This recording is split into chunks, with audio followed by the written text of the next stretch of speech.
tani waa mid ka mid ah farsamooyinka gacanta kuwa ugu muhiimsan waa hawl halis badan oo u baahan taxaddar dheeraad ah alxanku waa shaqo adag oo saameyn u leh indhaha waxa dhici karta inaadan xasuusan tacabka iyo dhibka laga soo maray waxyaabaha qurxoon ee gurigaaga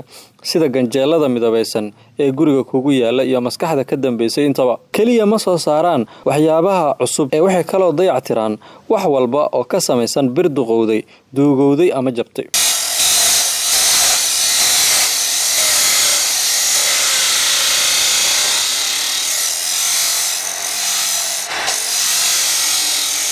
ku shaqaynta xirfadyarida qalabkan waxay keeni kartaa dhibaato soo gaarta farsamayaqaanka iyo dadka ka agdhow maxamed aadan qaasim waa khabiir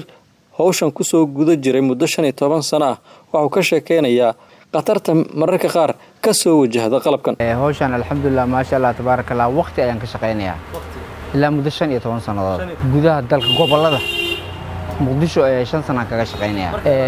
laxamadan ayaan ku shaqeeyaa laxamadan ayaa dhowr qaab loogu shaqeeyaa marka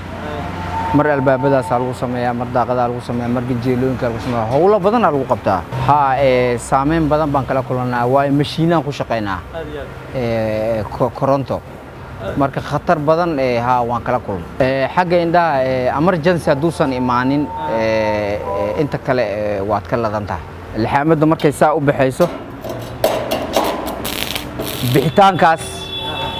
in marka halka uu ka soo galo uu khatar markaas ku keeno macquul laakiin saqiiqeedu wixii kale wax problem ay keen karta ganjeelkan hadda kan oo kale waxay u qaadanaysaa maalin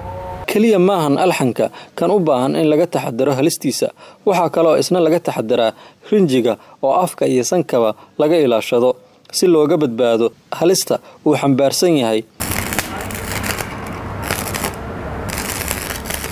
markaad ookiyaalahan wadato indhahaagu waa amni markaad isticmaalayso mashiinkan هاد افتح علمي فارح هاد افتح فرنسا مقدشة كيبل تي في مقالة مقدشة